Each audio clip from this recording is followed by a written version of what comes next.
story. Good morning, Port Richmond. I'm Gianna Ryan.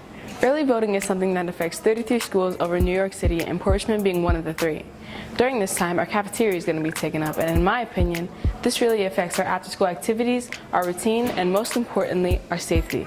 Let's go around and ask some of our fellow Raiders how they feel about this.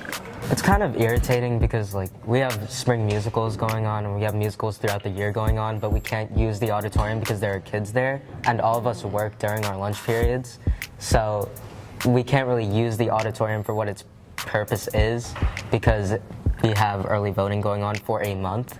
I find it really inconvenient because now I have to go to the auditorium to get my lunch instead of just going straight to the caf. It's on a whole different floor. I personally think that early voting is actually super annoying because sometimes I walk up to the cafeteria and then I forget that we have to go through the auditorium, and I just don't feel like that's a good way to start my morning, walking in the cold. Voting in the cafeteria really affects students because some students can only have hot food in school, and with voting in the cafeteria, they're only able to eat cold sandwiches, which is very unfortunate. I'm very frustrated by the early voting in schools. I believe in early voting, but I don't think that schools should be interrupted for early voting.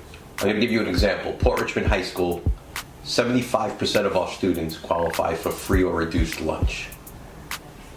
Yet, for 14 days out of the school year, and potentially even more than that, we relocate all of our students out of the cafeteria and into the auditorium, where they lose the opportunity to have a hot meal for both breakfast and lunch, and I find that very frustrating. This really just shows how much early voting puts an effect on our community. In no way are we trying to take anyone's rights away. We're simply asking the Board of Elections to consider alternate locations that do not impede upon student education. If you want to put a stop to this, scan the QR code on the screen. Nearly 1,500 people have already done this. I'm Gianna Ryan, and have a good morning, Port Richmond.